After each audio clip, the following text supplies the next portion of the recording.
tous, bienvenue dans mon instant dévo, cet instant où je partage avec vous ma lecture du dévotionnel écrit par le pasteur Mohamed Sanogo dans le but de vous inciter, de vous exhorter à acheter ce dévotionnel et à méditer avec.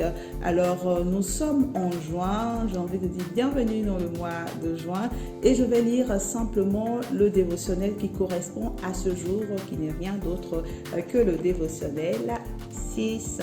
Voilà, le dévotionnel 6 qui correspond au 6e mois de l'année. Mais la bonne nouvelle, c'est que vous pouvez commencer votre méditation du dévotionnel selon votre propre programme.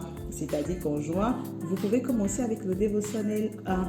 Et ce dévotionnel, il est seulement à 5 000 francs au CFA. Mais celui de juin, il est en promo, il est à 4 000 francs CFA. Donc avec 5 000, tu peux te le faire livrer, tu peux avoir ton dévotionnel. Et franchement, 5 000 francs seulement, c'est un investissement important pour ce que le dévotionnel va vous apporter. Alors, je commence. Nous sommes aujourd'hui le 3 juin. Donc, nous allons lire le texte qui correspond au 3 juin, Simi. Voilà, Simi, jour 3. Donc, lecture du dévotionnel 6, jour 3. Thème, les gens bloqués par la peur. Verset de base, Jean 12, verset 42 à 43, qui dit ceci. Cependant, même parmi les chefs, plusieurs crurent en lui, mais à cause des pharisiens, ils n'en faisaient pas l'aveu, dans la crainte d'être exclus de la synagogue, car ils aimèrent la gloire des hommes plus que la gloire de Dieu. La peur des autres, ou du qu'en dira-t-on, est une âme terrible de l'ennemi qui maintient beaucoup de gens hors du parvis, donc hors du Seigneur. Cette peur a deux sources, la chair et l'âme. La peur de la chair émane des besoins de la chair, nourriture, vêtements, logement, plaisir, etc. Elle vient du désir de protection de la chair et de ses besoins. Combien de personnes qui connaissent la volonté de Dieu pour elles en ce qui concerne le salut refusent de s'y engager parce qu'ils ont peur de perdre le confort matériel? Dans Matthieu 6, versets 25 à 31, le Seigneur nous exhorte à ne pas nous inquiéter pour nos besoins physiques ou matériels. J'ai moi-même expérimenté la véracité de ce verset une multitude de fois.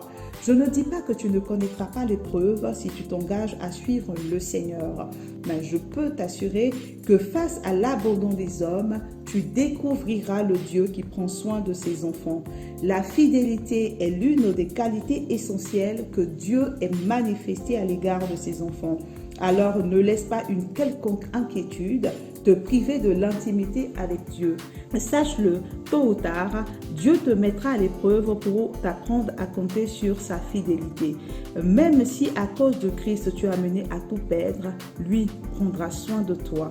De toutes les manières, tu subiras les épreuves, que tu sois enfant de Dieu ou pas. Mais la question est de savoir si tu choisis d'avoir la victoire garantie en Christ ou l'incertitude d'une défaite probable sans lui. N'écoute pas les mensonges du diable qui te fait croire qu'il est capable de t'offrir le vrai bonheur dont tu as besoin. Viens au Seigneur. Tu auras en lui non seulement un véritable bonheur, un bonheur terrestre, mais aussi un bonheur éternel. D'autres ont peur des représailles et mortifications physiques, car leur conversion pourrait entraîner des agressions physiques, voire même leur mort. À cela, voici ce que dit le Seigneur. Ne craignez pas ceux qui tuent le corps et qui ne peuvent sauver. Ne craignez pas ceux qui tuent le corps et qui ne peuvent tuer l'âme. Craignez plutôt celui qui peut faire périr l'âme et le corps dans la géhenne. Matthieu 10, verset 28. La vie sur la terre est éphémère, tandis que l'éternité vient après la mort. C'est pourquoi investis plutôt dans l'éternité que dans le temps présent. Si ta conversion devait entraîner la mort, alors qu'il en soit ainsi, tu auras le privilège d'être auprès du Seigneur. Action du jour, je dois dire non à toute peur qui pourrait me laisser loin du Seigneur et me priver de son intimité.